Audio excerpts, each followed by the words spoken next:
Sexual assault is an extremely traumatic experience that can have profound and lasting effects on a woman's life. The resulting traumas can manifest in various areas, including mental, physical, and emotional health. We bring you our detailed view of the possible impacts. Follow along until the end. We have much to discuss. We cannot remain silent.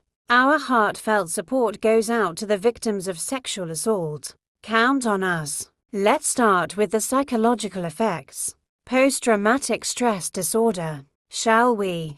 Symptoms include reliving the event through flashbacks, nightmares, avoiding places or situations that remind one of the assault, and hypervigilance. Is that right, everyone? Many victims of sexual assault develop post-traumatic stress disorder, which can last for months, years, or even a lifetime if not properly treated. This is sad. We need to educate our children so that the numbers decrease. Let's continue. Anxiety and depression. Sexual assaults often result in high levels of anxiety and depression. Feelings of constant fear, panic, and despair are common. Depression can include feelings of deep sadness, hopelessness, loss of interest in activities that were once enjoyable, and, in severe cases, suicidal thoughts. Everyone, this is very important. If you know someone or have been a victim of sexual assault, seek help or offer help to those in need. Let's continue, everyone. We have much to say, stay with us. Anxiety disorders. Besides post-traumatic stress disorder, victims may develop other anxiety disorders, such as generalized anxiety and panic attacks. There are several disorders, and we'll keep talking about them. Eating disorders. Few talk about it, but it exists. Some women may develop anorexia, bulimia, or binge eating as a coping mechanism or to regain a sense of control over their bodies. Imagine this suffering, everyone. It is truly very sad and unacceptable. Low self-esteem and self-criticism. Feelings of shame, guilt, and self-criticism are common, often leading to a negative view of oneself. The person is brutally violated and still feels ashamed of what happened to them. What an outrage, right? But it is true. Who should be ashamed in this story is not the victim. But going through such a situation is not easy at all. And the physical effects. Let's talk about injuries. Sexual assault can cause immediate physical injuries, such as bruises, lacerations, and other wounds that require medical attention. Chronic health problems also need to be discussed. Chronic pain, gastrointestinal issues, sleep disturbances, and headaches are common among survivors of sexual assault. Sexually transmitted infections. The risk of contracting sexually transmitted infections increases significantly after a sexual assault. In many ways, the victim is punished for a crime they did not ask for. Nothing justifies it.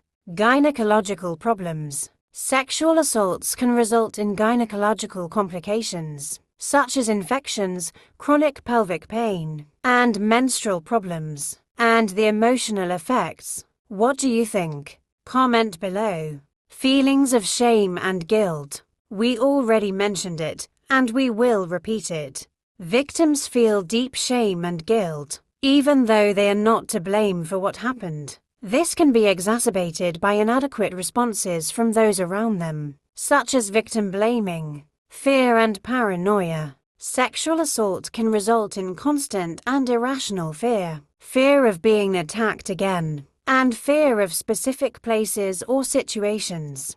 Difficulty forming relationships. Trust issues are common, making it difficult to form and maintain healthy relationships. This can include intimate relationships, friendships, and family relationships. After everything that happened, how can one trust again, right? But it can be treated. Stay with us, and you will understand how. Let's delve deeper into this topic. What do you think? Overcoming the difficulty in forming relationships after sexual assault trauma can be a long and challenging process, but it is possible with proper support and specific strategies. Here we are, and we will share with you some detailed approaches that can help. Therapy and counseling. Cognitive behavioral therapy. What is the goal, everyone? To modify negative thought patterns and dysfunctional behaviors that hinder the formation of healthy relationships. Do you agree? What are the techniques? Do you know? Tell us in the comments and leave a like. So, the techniques are cognitive restructuring, gradual exposure to feared situations, and development of social skills. Exposure therapy aims to reduce fear and avoidance associated with social or intimate situations. And what are the techniques? Gradual and controlled exposure to anxiety-inducing situations, with the support of a therapist. Group therapy is also a good option. It involves sharing experiences, learning from others, and developing relationship skills in a safe environment. Trauma-focused therapy. It is indispensable to process and integrate traumatic memories in a healthier way. To process and integrate traumatic memories in a healthier way. Now, with techniques such as eye movements, tapping, or other bilateral stimuli while reprocessing traumatic memories. Now let's talk about the development of communication skills. Shall we? Education in social skills. What is the goal? Do you know? To improve the ability to interact with others in an assertive and empathetic manner with practices such as role-playing, conversation practice, and the development of active listening skills. Setting boundaries. Indispensable.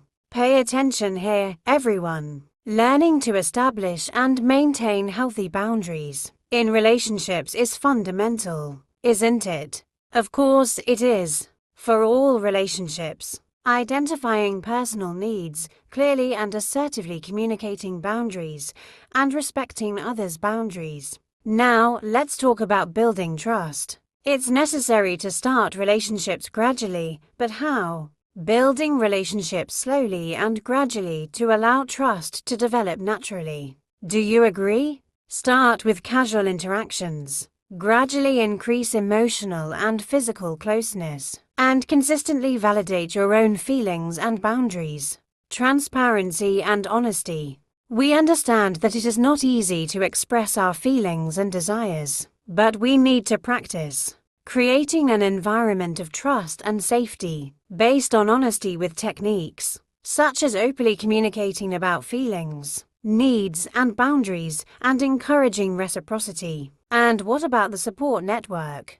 This is why we ask you to support those in this situation, as it will be extremely important. We need to unite and take care of each other. Build a network of friends, family, and health professionals who offer continuous support. I also want to talk about self-care and self-esteem. Can we? Let's start with self-care practices. Cultivating a personal care routine that promotes physical, mental, and emotional health. Follow our channel, everyone. Help us grow and provide more content. We're still here, practicing regular exercise, healthy eating, relaxation practices such as meditation and yoga, and hobbies that bring pleasure and satisfaction. Strengthening self-esteem. Rebuilding self-esteem and self-worth with positive affirmations, self-esteem-focused therapy, and activities that reinforce personal skills and talents. We also need to understand how trauma affects relationships and learn strategies to deal with these effects. We recommend reading books, attending workshops, and participating in educational sessions with professionals specialized in trauma and relationships. After all, overcoming the difficulty in forming relationships after a sexual assault trauma is a complex process that requires time, patience, and support. By combining therapy, developing communication skills, building trust, social support, self-care practices, and education, it is possible to rebuild the ability to form healthy and fulfilling relationships. Each person has their own recovery pace, and it is important to respect this time and seek help whenever necessary. Everything will be all right. Back to you, everyone. Behavioral impact. What can we avoid?